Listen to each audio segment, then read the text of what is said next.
질문을 하나 던지려. 하나님은 구원받은 자신의 백성들을 반드시 인도해 주실까 하는 질문. 하나님 정말로 예수 믿는 우리를 하나님의 선한 길로 인도해 주시는가 하는 것입니다. 여기에 대한 답을 말씀드리기 전에 우리는 이 질문이 불신자들, 예수님 믿지 않는 사람들과 신자들, 예수님 믿는 사람들에게 어떤 반응을 일으키는지를 살펴볼 필요가 있습니다.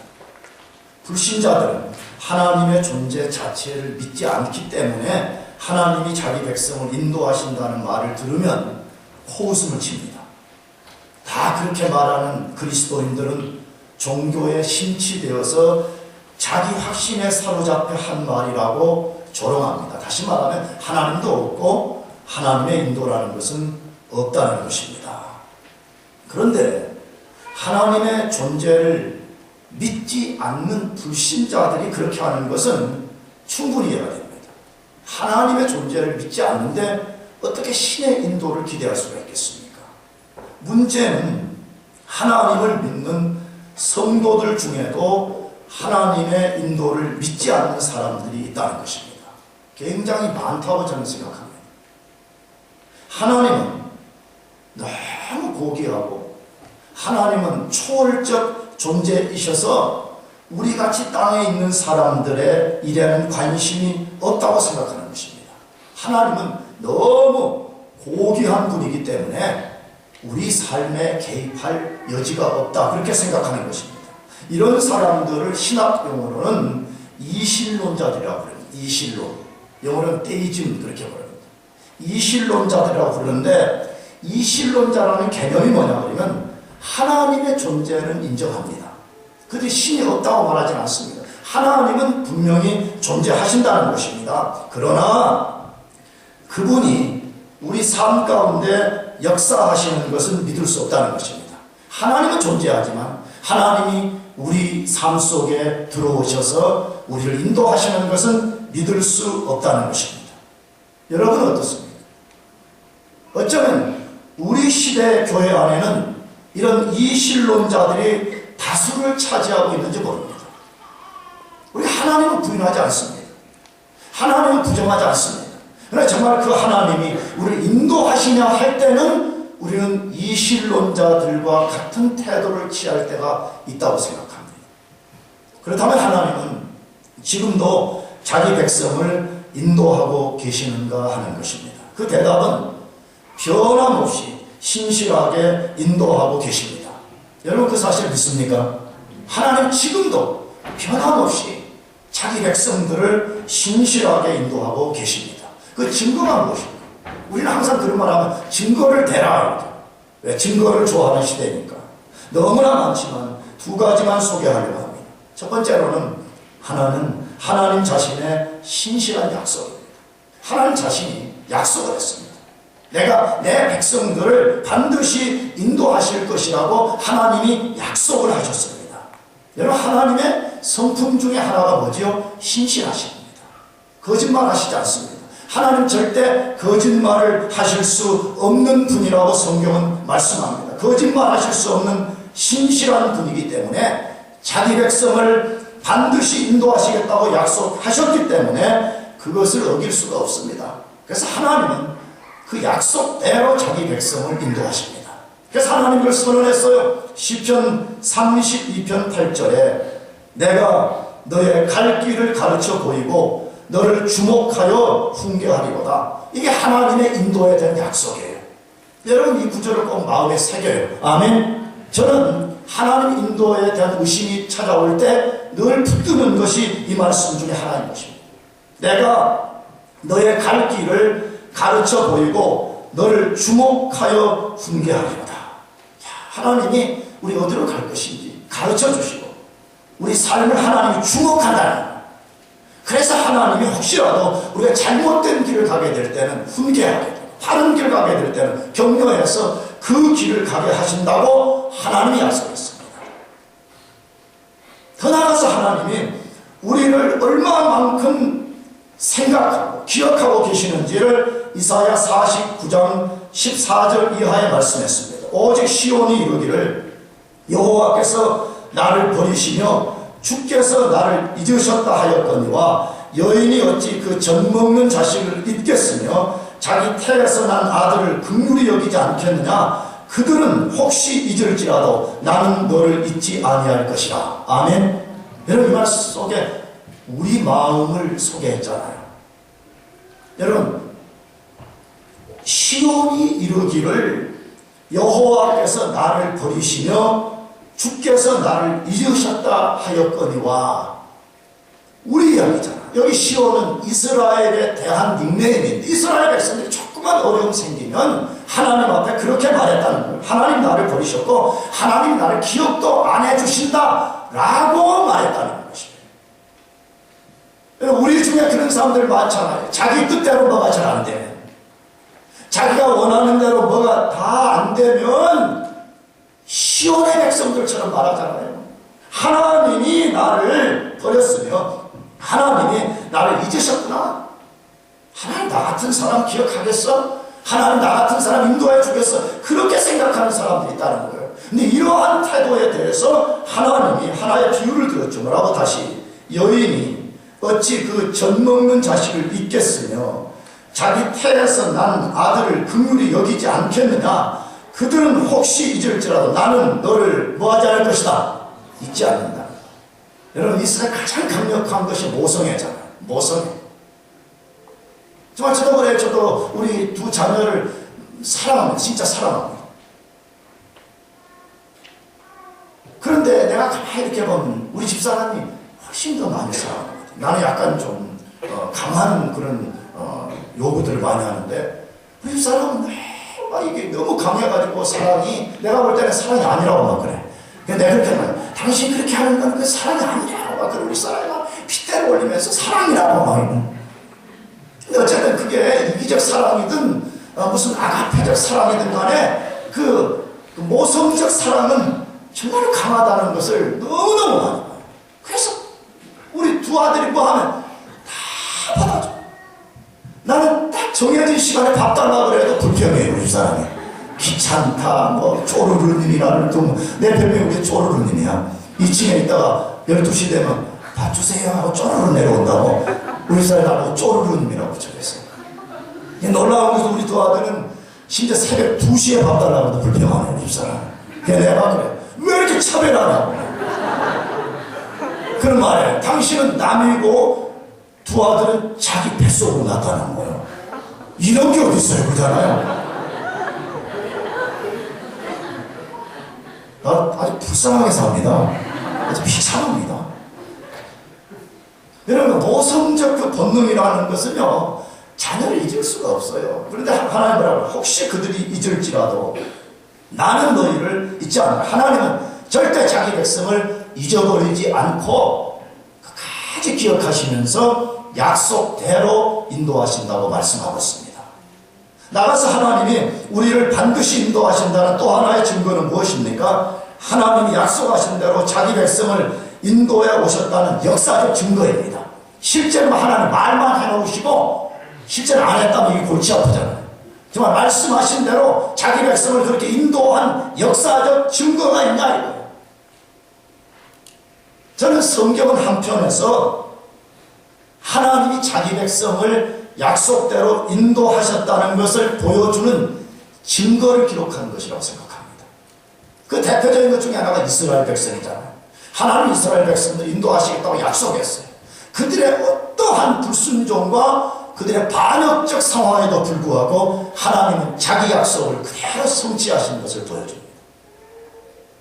하나님의 역사 안에서 자기 약속을 성취했다는 증거는 너무너무 많습니다. 근데 그 큰 증거 중에 하나가 오늘 본문의 말씀입니다. 오늘 본문의 내용은 무엇입니까? 노아 시대의 사람들이 완전히 부패해서 강력한 죄를 지어서 땅을 부패, 철저하게 더럽히게 만들었습니다. 더 나아가서 무법천지를 만들었습니다. 그 죄는 그 자체로 머물러 있지 않고 하나님을 한탄하게 만들었고 하나님을 고통스럽게 만들었습니다. 하나님을 한탄하고 하나님을 고통스럽게 만든 죄의 결과가 무엇입니까? 하나님이 의지적 결단을 내는 것입니다. 내가 이제 더 이상 견딜 수 없다. 내가 이 죄로 인한 고통을 내가 더 이상 견딜 수 없기 때문에 인간과 모든 호흡하는 짐승들을 땅에서 쓸어버릴 것이라고 하나님이 결심했습니다. 하나님이 세상을 철저하게 쓸어버린다고 심판을 결심하신 것입니다. 모든 인류는 문자 그대로 멸망이 눈앞에 찾아왔습니다. 지난주에 말씀드렸죠. 그건 단순한 위험의 심판뿐만이 아니라 인간은 절망 그 자체였습니다.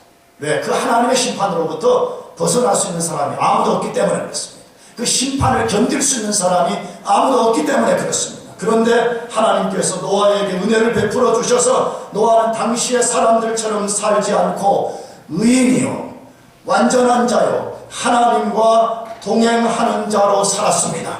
여러분, 이것이 하나님의 은혜가 가져오는 결과입니다. 하나님이 은혜를 주시면 은혜 받은 사람은 반드시 은혜 받은 자답게 산다는 거예요. 내가 지난주에도 강조했어요. 오늘 많은 사람들이 은혜 받아서 예수 믿습니다, 거듭났습니다 라고 말하면서도 삶이 증거로 따라오지 않는 사람들이 얼마나 많은지 몰라요. 나는 그런 사람들은 거짓말쟁이라고. 그런 사람들은 처음부터 본어게인을 한 적이 없는 거예요. 자기 자신이 그냥 본어게인을 했다고 자기가 그냥 자기를 속이는 거예요. 또 주변에서 그렇게 말하는 거예요. 빌리비즘 믿기만 해라. 그러면 너는 구원받은 거다. 목사가 그렇게 조장을 하고 교인들이 그렇게 조장을 하는 것이에요. 성경은 분명합니다. 진짜 노아처럼 은혜를 받았다면 그는 당시의 의인이요 당시의 완전한 자요 하나님과 동행하는 자로 살았다고 말씀합니다. 하나님의 은혜는 강력한 것이기 때문에 그 은혜가 그 사람 속에 임하면 반드시 삶이 변화된다는 것이에요. 하나님은 자신의 은혜를 입고 은혜에 합당한 삶을 사는 자기 백성인 노아를 잊어버리지 않았습니다.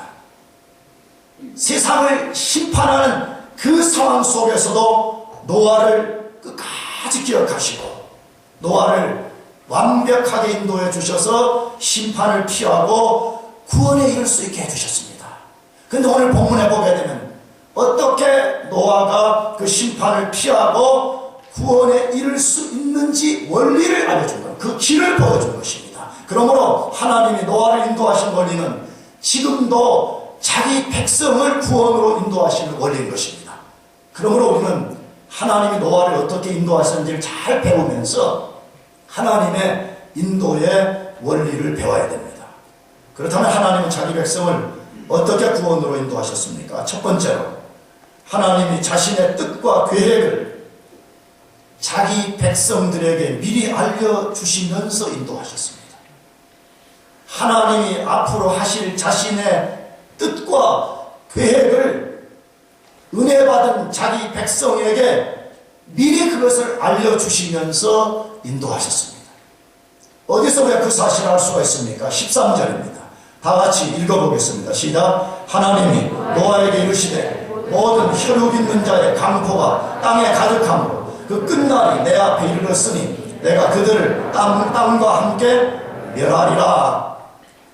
하나님은 인간들이 땅에 강포를 가득하게 채우자, 다시 말하면 무법천지가 되게 만들 때에 인간을 땅과 함께 심판하여 멸망시키기로 결심했습니다.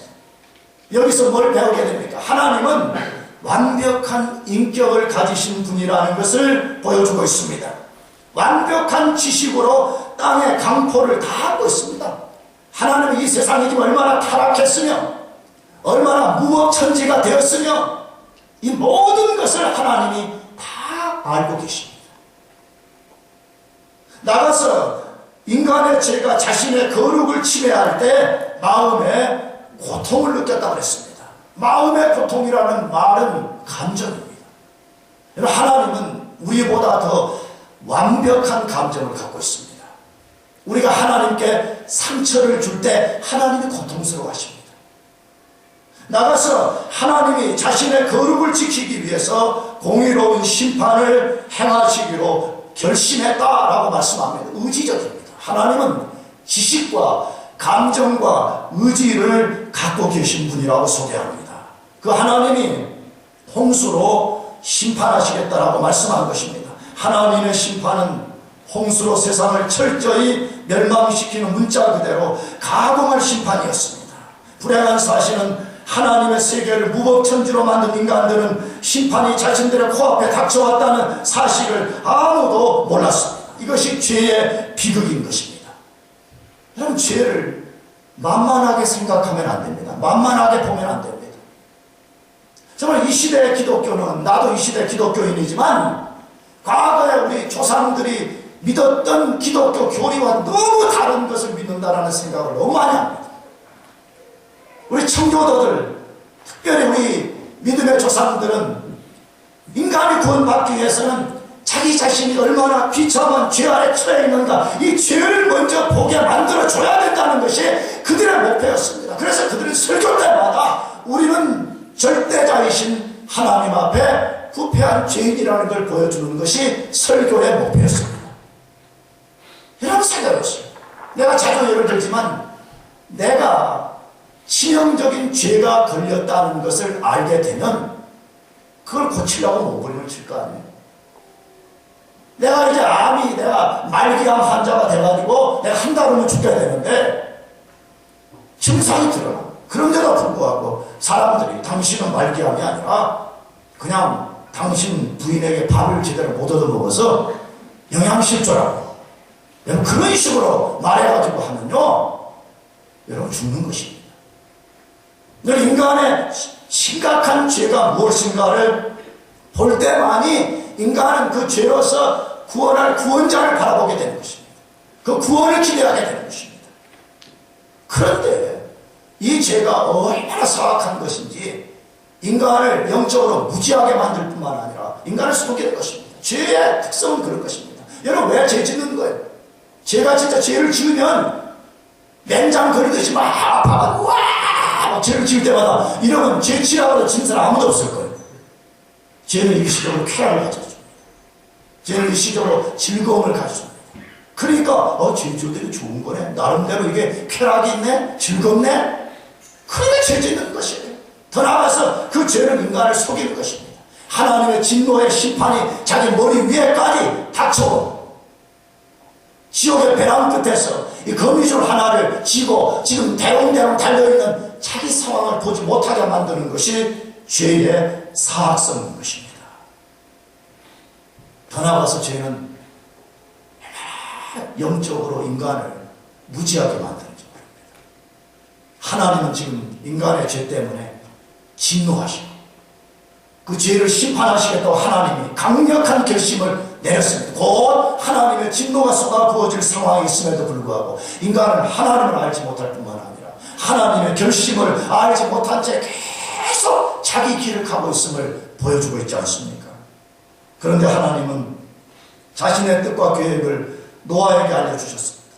세상을 진멸하게 되는 이유와 그 시기가 언제쯤인가를 알려주셨습니다. 그것을 오늘 본문에 뭐라고 말씀했어요? 하나님이 노아에게 이르시되 모든 혈육 있는 자의 강포가 땅에 가득함으로, 이게 심판의 이유지요. 그 무슨 날이, 끝날이 내 앞에 이르렀으니 내가 그들을 땅과 함께 멸하리라고 말씀해 주셨습니다. 이 사실이 놀랍지 않습니까? 노아에게 알려주지 않고 노아도 세상이 심판을 받을 때 함께 쓸어버림을 당한다고 해도 하나님을 원망할 수 없습니다. 하나님이 노아에게 그렇게 하셨을지라도 누구도 하나님이 정당하지 못하다고 이의를 제기할 수 없습니다. 그럼에도 불구하고 하나님 자신의 뜻과 계획을 노아에게 알려주셨습니다. 이것이 하나님의 은혜를 입고 은혜에 합당하게 사는 자에게 베푸시는 놀라운 자비입니다. 성경을 보세요. 하나님은 안 알려줘도 돼요. 하나님은 자기 비밀을 자기 혼자 갖고 실행하셔도 되는 분이에요. 그러나 하나님은 항상 자기가 하실 일을 자기를 경외하는 자기 백성들에게 알려주셨습니다. 창세기 18장을 읽어보면 하나님께서 죄로 타락한 소돔과 고모라를 멸망시키기 위해서 하나님이 천사들과 함께 아브라함 동네를 거쳐서 이제 소돔성으로 가는 중에 아브라함을 만나게 됐어요. 그때 하나님께서 아브라함에게 자신의 계획을 말씀해 줬습니다. 내가 소돔과 고모라를 멸망시킬 것이다. 아브라함 깜짝 놀란 거예요. 왜? 그 소돔과 고모라는 자기 조카 롯이 살고 있었어요. 그래서 이 말씀이 끝나자마자 아브라함이 하나님께 중보기도자를 나서기 시작해요. 하나님, 그 도성에 의인 50명 있으면 하나님 길을 해요. 내가 안 망할 것이다. 45명, 30명, 20명, 10명. 그리고 그것이 다 끝나는 그 상황에 하나님이 이런 말씀하세요. 내가 소돔성을 멸망시키는 거 하는 이것을 아브라함에게 숨길 수 없다는 거. 그래서 아브라함이 알려주신 거예요. 그 말을 18장 17절에 이렇게 소개했어요. 여호와께서 가라사대 나의 하려는 것을 아브라함에게 뭐 하겠느냐? 숨기겠느냐? 하나님은 자신의 그 거룩한 비밀, 자신의 그 놀라운 계획, 인간이 상상할 수 없는 그 고귀한 하나님 자신의 뜻을 하나님 자신을 경외하는 자기 백성에게 알려주시면서 자기 백성을 인도해 가시는 분인 것입니다. 이게 놀랍습니다. 이게 예수 믿는 즐거움입니다. 이게 세상 사람들이 알지 못하는 비밀을 우리가 품고 있는 것이에요. 우리가 하나님을 경외하고 나갈 때 하나님은 자신이 가진 비밀을 우리에게 알려주신다는 것이에요. 그래서 시편 25편 12절에도 말씀합니다. 다 같이 읽어보겠습니다. 시작. 여호와를 경외하는 자 누구냐? 그 택할 길을 저에게 가르치시리로다. 여호와를 경외하는 자 누구냐라는 이 말은 일종의 의문문으로 한 거예요. 여호와를 경외하라 이 말이야 너희가. 여호와를 경외한다면 그 택할 길을 저에게 가르쳐 주신다고 말씀합니다. 노아가 하나님을 경외할 때에 심판의 비밀을 알려줬습니다. 아브라함이 하나님을 경외할 때에 소돔과 고모라를 멸망시키는 것을 하나님이 알려주셨습니다. 오늘 성경을 읽는 독자들인 우리들에게 이것을 말합니다. 너희가 하나님을 경외하고 산다면 너희들이 택할 길을 내가 알려줄 것이라는 거예요. 여러분 인생은 선택이잖아요. 매일 눈 뜨고 나면 뭐 먹을 것인가? 무슨 옷 입을 것인가? 학교 입학하면 어느 대학 갈 것인가? 학교 졸업하면 어느 직장을 선택할 것인가? 학교 졸업하고 나면 내가 누구와 결혼할 것인가? 인생은 선택입니다. 선택의 연속 속에 있는데 하나님을 경외하는 자에게는 하나님께서 택할 길을 저에게 가르쳐 준다라고 말씀합니다. 이 말씀은 절대적 사실이며 진리인 것입니다. 그렇다면 하나님은 자신을 믿고 경외하는 자기 백성을 어떤 방법으로서 자신의 뜻을 알려주시는가 하는 것입니다. 성경입니다. 뭘로 알려준다고요? 성경입니다. 이 목사님도 그 이야기 할 줄 알았어요. 그거밖에 없어. 여러분 사람들이 너무 이 진리가 단순하다는 이론을 사람들이 잘 받아들이지 않아. 하나님의 진리는 아주 단순합니다. 복잡하지 않습니다. 하나님의 진리는 여러분이 학교에서 공부하는 것보다 훨씬 단순하고 쉽습니다. 그렇게 사람들이 안 받아들이려고 그래.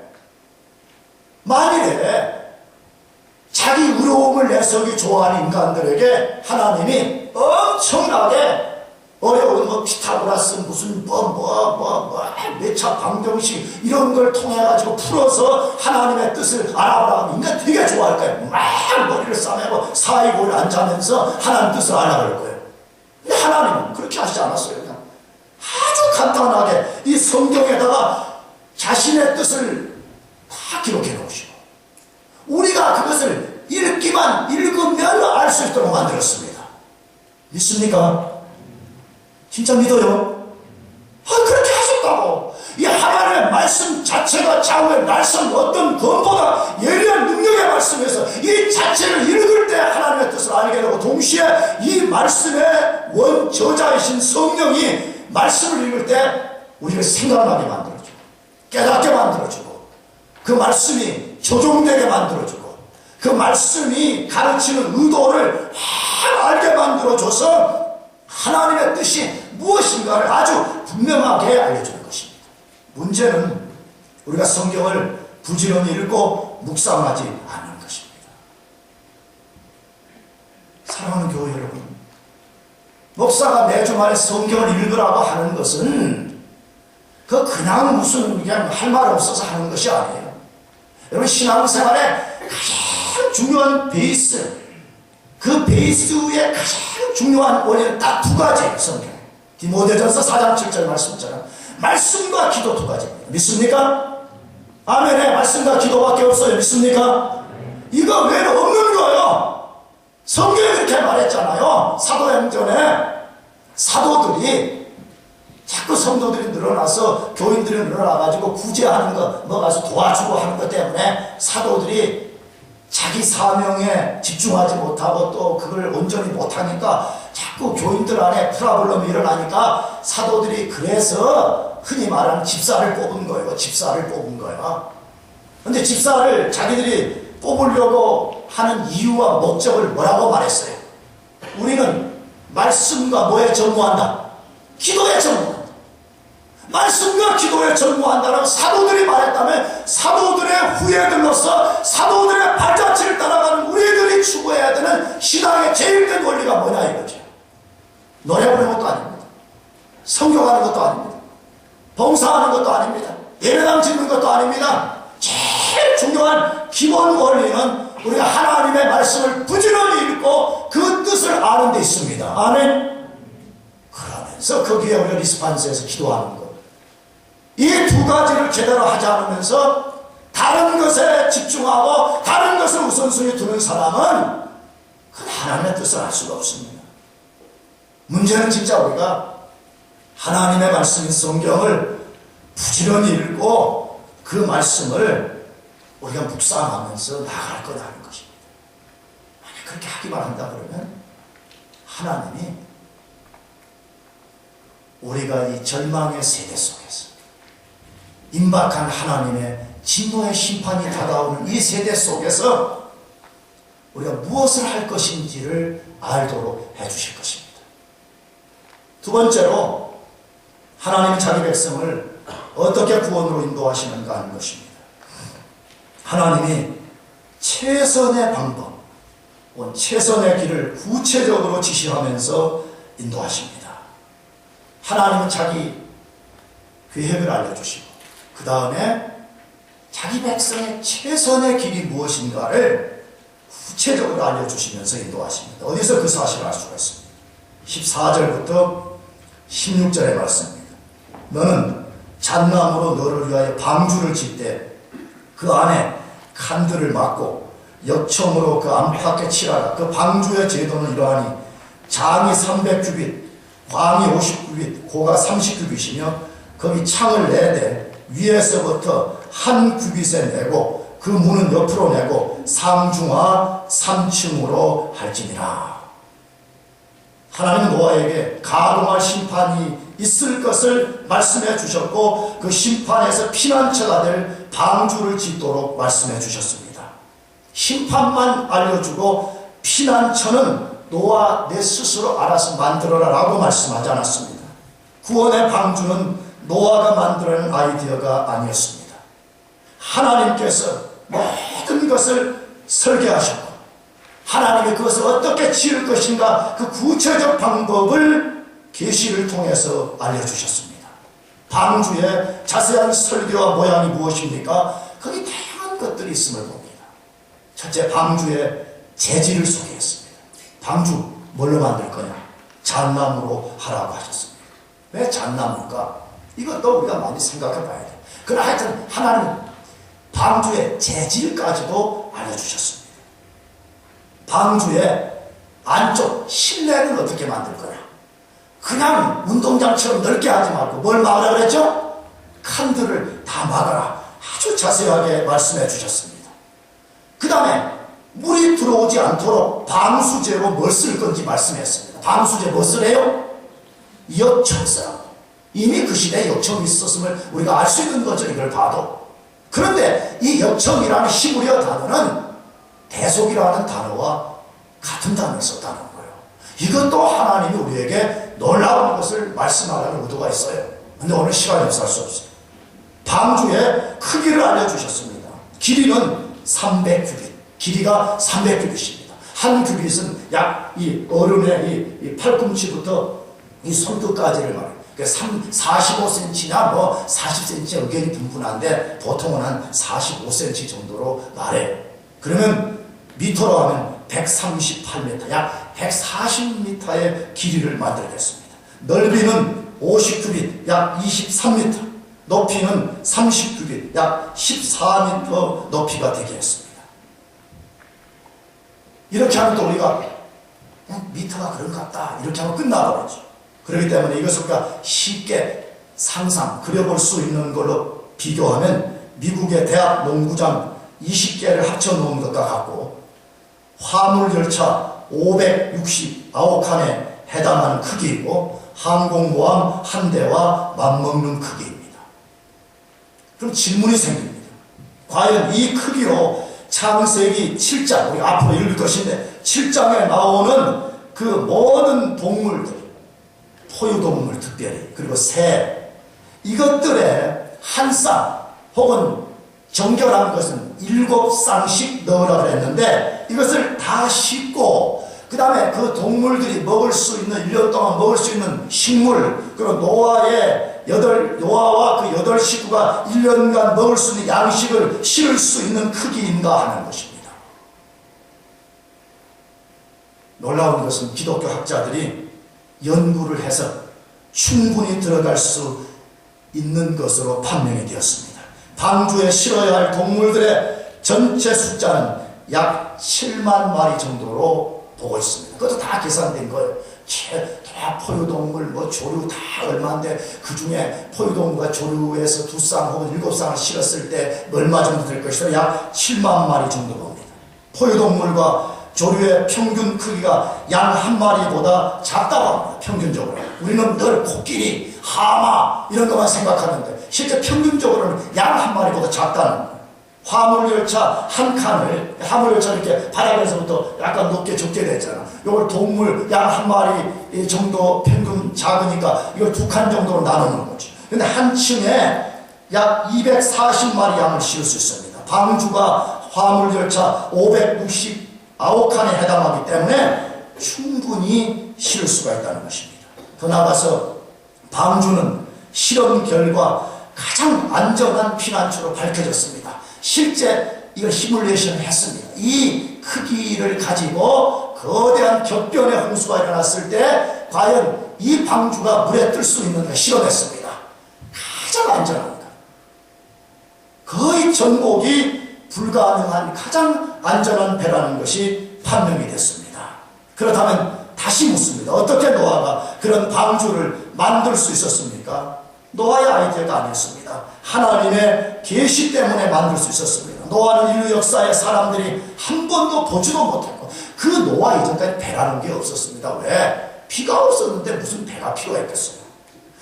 그런 방주와 같은 배를 가진 적이 없었습니다. 만들어 보지도 못했을 방주를 하나님의 계시에 의해서 만들 수 있었습니다. 잘 생각해보세요. 하나님은 자신의 백성들에게 완벽한 구원의 길이 무엇인가를 미리 알려주십니다. 노아의 방주는 마지막 하나님의 불의 심판날에 인간이 구원받을 수 있는 길이 무엇인가를 보여주는 일종의 그림자와 같은 것입니다.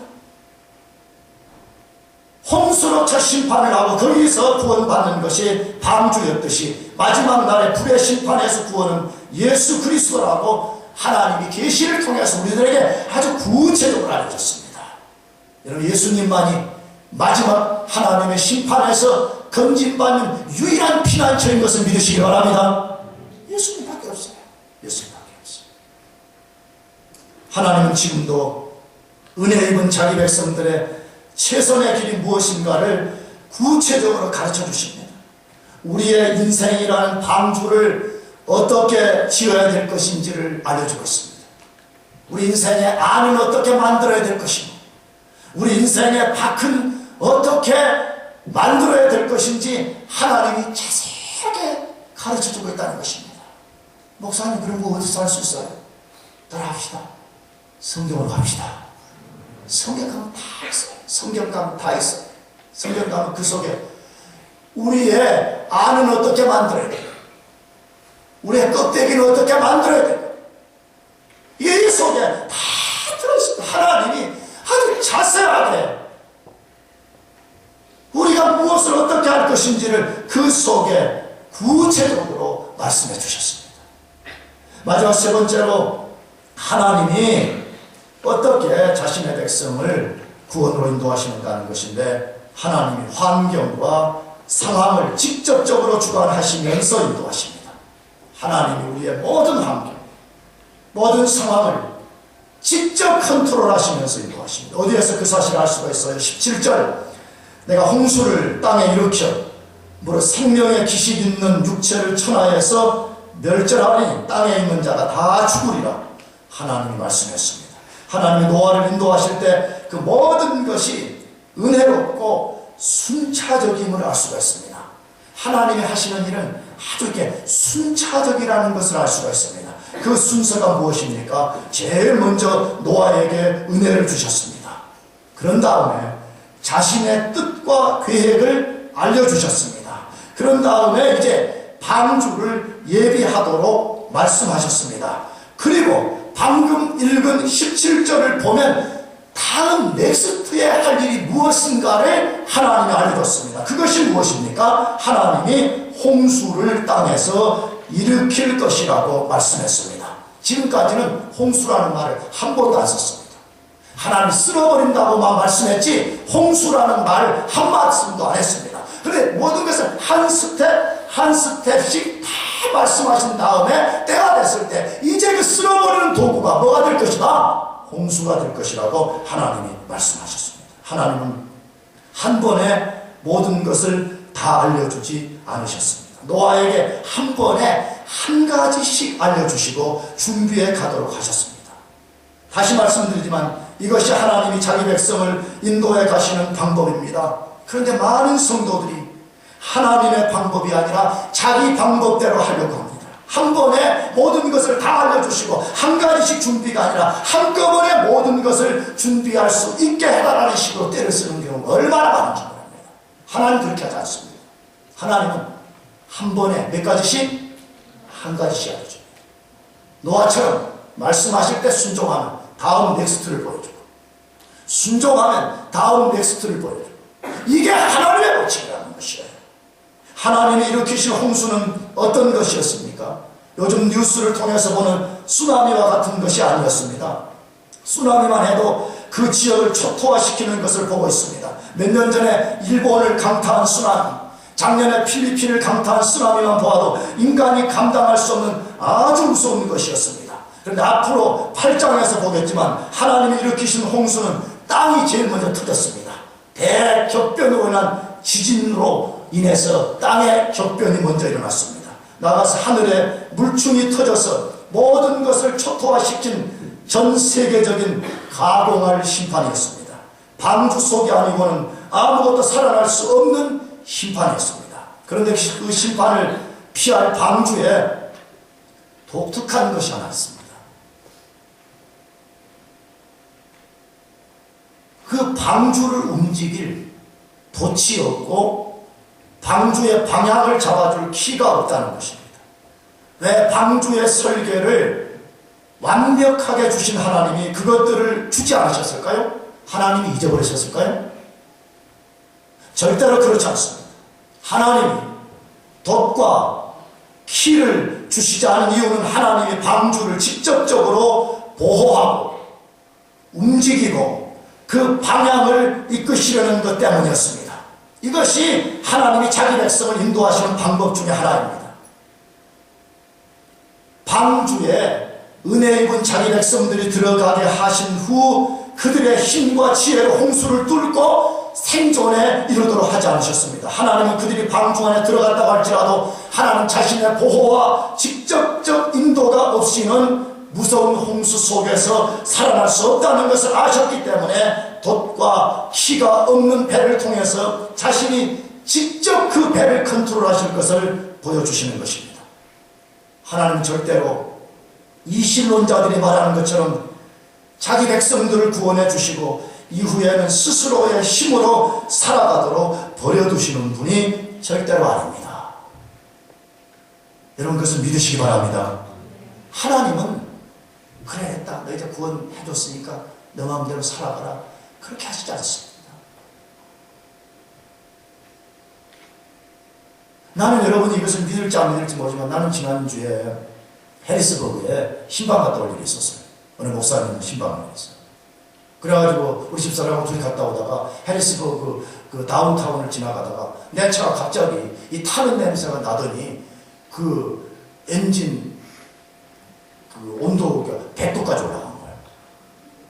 좀 놀래줘요. 그래서 차를 모르니까 그러겠지. 와, 이거 차가 폭발할 것 같아. 근데 차를 옆으로 댈 수가 없는 거예요. 왜? 그때 이상한 무슨 헬스버그에 행사가 있어갖고 그 시민들이 다 그리로 몰려가지고 차가 빠져나가죠. 이렇게 어떻게 그 디스트릭 코트 마당에 차를 세워가지고 이제 엔진을 시키면서 본넷을 열어놓고 시키고 있었어. 그냥 지나가는 미국인들 불러가 여보도 잘 되지도 않는데 뭐 이렇게 도와다가 뭐 이 사람은 여기가 문제일 것 같다. 뭐 저 사람은 저기가 문제일 것 같다. 아휴 이렇게 더 혼란스러운 거야 막. 그래서 이제 1시간 시켰어요. 엔진을 1시간 시켰어요. 1시간 시켰어. 그러고 나서 1시간 딱 시키는 중에 기도했을까 안 했을까? 기도 안 하게 생겼어요? 내가 우리 집사람이 보는 데서 엔진에다가 손을 얹고 막 주여 쉽니다 이러면 좀 이상할 것 같아서 우리 집사람이 추우니까 이거 실내에 타고 있으라고 했어요. 그런 다음에 본넷을 내가 열어놓고 이 앞에 가가지고 우리 집사람 안 보는 사이에 손을 얹고 주여 될 줄로 믿습니다. 나중에 우리 집사람도 안에서 기도했다고 그러더라고. 1시간 후에 시동을 켰는데 시동이 걸리는 거예요. 그러면서 운전을 하는데 이제 만약 다시 게이지가 다시 100으로 올라가면 이제 진짜 이제는 차를 세워놓고 토잉을 해야 되는 상황인데 이 10m를 가다 안 올라가 100m를 가다 안 올라가 1km를 가다 20km를 가다 안 올라가 여기까지 왔어요. 할렐루야. 그 다음날 거라지에 가서 물어봤어요. 이게 왜 그래야 된다. 그 팬을 돌리는 휴지가 나가버렸다는 거예요. 여러분 휴지가 나갔으면 그럼 거기서 나간 것처럼 내가 2차 스타팅해서 올 때도 안 돼야 되잖아요. 해리스버그에서 여기까지 휴지 없이 왔어요. 할렐루야. 여러분 안 믿겠지? 나는 하나님이 하셨다고 확실히 믿습니다. 할렐루야. 그러니까 지금도 내가 자꾸 우리 집사람들한테 어떻게 휴지가 나갔는데 왜 처음에는 이 온도가 100도까지 올라갔는데 2차로 내가 할 때까지는 아무 이상 없이 올 수 있냐나. 그리고 실제 그러지 마니까 휴지에 지금 문제가 생겼다는 거예요. 그러면 그 사이에 일어난 그 신비로운 일은 누가 하는 거예요? 내 차 소나타가 알아서 했나? 그가 지식이 있나? 하나님이 하신 겁니다. 할렐루야. 하나님은 이 불쌍한 목사도 우리 해리스버그에 터져가지고 오고 가도 못하면 내 마누라한테 화낼까 하나님이 뻔하게 아시고 하나님이 그 휴지를 붙들어 주신 거예요. 할렐루야. 하나님 지금도 자기 백성들 속에 역사하시는 하나님이에요. 하나님 저 구말리 군 너머에 계시는 분이 아니라 실제 우리 삶 속에 찾아오셔서 심지어 우리 몸 속에 함께 거하시면서 영원히 우리를 도와주시는 분이신 것입니다. 그분이 우리 삶의 모든 것을 아주 구체적으로 알려주시고 심지어 우리 상황, 우리의 모든 환경까지 컨트롤 하시면서 우리 인도하시는 것을 의심 없이 믿고 나가기를 바랍니다. 기도하겠습니다.